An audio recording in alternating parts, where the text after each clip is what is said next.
یہ اس سے اگلے دن کی بات تھی جب وہ کچے بنیان میں بدبوش بے فکری سے لاولج میں صوفے پر پڑا موبائل پر نوٹیفیکیشنز دیکھ رہا تھا۔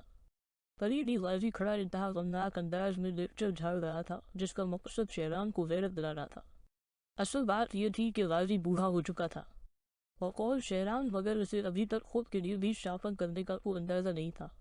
اس کے دوست کے بھائی کی شادی تھی اور وہ چونکہ بیگانی شادی میں عبداللہ دیوانہ بننے والا تھا تو شافن ضروری تھی۔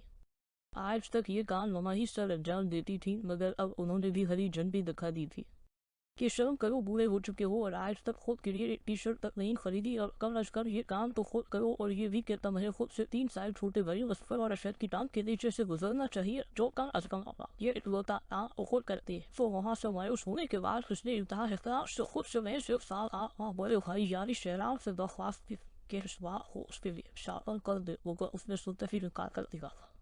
جبھی سے غازی کافی غمناک انداز میں چھوٹے بھائی کے حقوق پر لیکچر جھاڑ رہا تھا جس کا شہرام پر رتی برابر بھی اثر ہوتا نہیں دکھ رہا تھا۔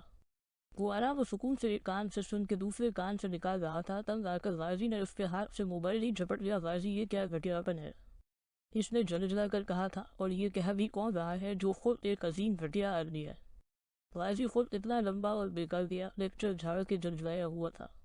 ہر درجہ بے ادب گستاخ لڑکے مت بھولو کہ میں تمہارا بڑا بھائی ہوں، اس نے مصنوع جھاڑا بڑا بھائی۔ غازی نے منہ بنا کر نقل اتاری، ایسے بڑے بھائی سے تو چھوٹے بھائی اچھے ہیں جو کم از کم بات تو مانتے ہیں۔ ابھی نے کہہ دو اشفر یا ارشد سے تو فوراً میرے ساتھ چل دے گے شافن کے لیے ربی گھامر، تو یہ آئیڈیا تجھے پہلے کیوں نہیں آیا؟ کب سے تو میرا دماغ چڑھتے جا رہا ہے تو جانا سا۔ شہرام نے جیسے اس کی عقل پر افسوس کیا تھا۔ غازی گڑبڑا دیا، ایسے کو امید نہ تھی کہ اس کے چھوٹے بھائی بھی اس کی بات مانیں گے۔ یہ جملہ تو وہی شہرام کو غیرت دلانے کے چکر میں منہ سے نکل گیا تھا۔ لا میرا موبائل دے اور ہٹ میرے سر سے۔ شہرام نے اسے ہٹاتا دیکھ کے بیزاری سے اپنے موبائل کا مطالبہ کیا، یار پلیز نہ، میرا پیارا بھائی نہیں ہے، یار پلیز چل نانی کے ساتھ۔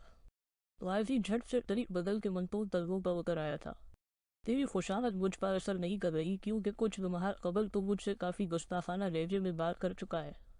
شہرام نے پھر دلدار نکلا لی، اچھا سوری نا، اب تو چل دے پلیز میرا پیارا اچھا دلا رہا۔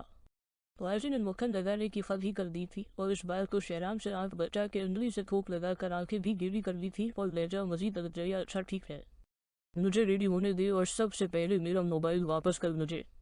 آخر اسے غازی پر ترس آ ہی گیا تھا۔ غازی نے جھٹ سے موبائل اس کے خوالے کیا اور خوشی سے یاہو کا نعرہ بلند کیا اور خود بھی تیار ہونے چل دیا۔